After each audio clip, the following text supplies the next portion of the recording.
2004 সালের 21শে আগস্ট ঢাকায় বঙ্গবন্ধু এভিনিউয়ে সমাবেশ হচ্ছিল আওয়ামী লীগের উদ্যোগে। সমাবেশের প্রায় শেষ পর্যায়ে বক্তব্য রাখছিলেন আওয়ামী লীগ সভানেত্রী এবং প্রাক্তন প্রধানমন্ত্রী শেখ হাসিনা। বক্তব্যের প্রায় শেষ পর্যায়ে প্রচণ্ড শব্দে গ্রেনেড বিস্ফোরিত হয়। সেই গ্রেনেড হামলায় আওয়ামী লীগের তৎকালীন মহিলা বিষয়ক সম্পাদিকা ও প্রয়াত রাষ্ট্রপতি জিল্লুর রহমানের স্ত্রী আইভি রহমান সহ 40 জন নিহত এবং কয়েকশো জন আহত হন।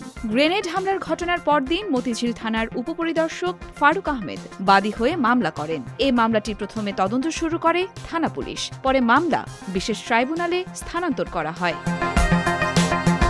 2004 সালের 21শে আগস্ট আওয়ামী লীগের সমাবেশে গ্রেনেড হামলার মামলায় বিএনপির ভারপ্রাপ্ত চেয়ারম্যান তারেক রহমান ও সাবেক স্বরাষ্ট্র প্রতিমন্ত্রী লুৎফুজ্জামান বাবুর সহ সব আসামিদের খালাস দিয়েছে হাইকোর্ট।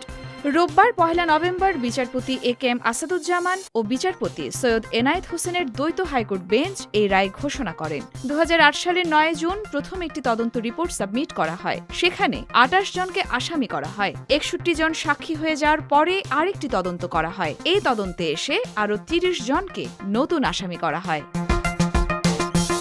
বাংলাদেশের ইতিহাসে নজিরবিহীন এই ঘটনায় বিএনপি জামাত জোট সরকার আমলে প্রশ্নবিদ্ধ তদন্ত পেরিয়ে 2008 সালে তত্ত্বাবধায়ক সরকার আমলে শুরু হয়েছিল এই মামলার বিচার।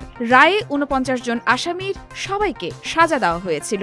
এর মাঝে বাবর পিন্টু সহ 19 জনকে দেওয়া হয় মৃত্যুদণ্ড, তারেক সহ 19 জনকে দেওয়া হয় যাবজ্জীবন কারাদণ্ড এবং বাকি 11 জনকে দেওয়া হয়েছিল বিভিন্ন মেয়াদে কারাদণ্ড।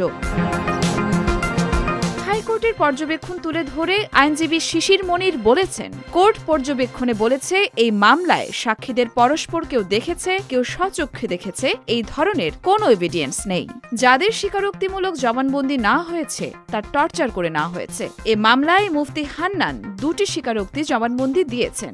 সাবমিশনে বলা হয়েছিল 400 বছরের ইতিহাসে ভারতীয় সাবকন্টিনেন্টে দ্বিতীয় স্বীকারোক্তির উপর ভিত্তি করে সাজা দেওয়া হয় এমন কোনো নজির নেই। আজ আদালত বলছেন দ্বিতীয় স্বীকারোক্তি যেটা করেছিলেন এটাও পরবর্তীতে তিনি প্রত্যাহার করেছেন। এজন্য এই স্বীকারোক্তির আইনগত কোনো মূল্য নেই। রাজনৈতিক উদ্দেশ্যে তারেক রহমান সাহেবকে যে মামলায় সাজা দেওয়া হয়েছিল সেই মামলায় আইনগতভাবে মোকাবেলার মাধ্যমে তিনি বেকসুর খালাস পেয়েছেন। হাইকোর্টের এই রায়ের বিষয়ে আওয়ামী লীগের কোনো প্রতিক্রিয়া তাৎক্ষণিকভাবে পাওয়া যায়নি। অভ্যুত্থানে ক্ষমতা হারিয়ে দেশ ছেড়ে এখন ভারতে রয়েছেন দলটির সভাপতি শেখ হাসিনা। দলের অন্য নেতাদের কেউ কারাগারে, কেউ বা পালিয়ে রয়েছেন। ইয়োরমা শায়ের জাহান, দেয়ালিকা।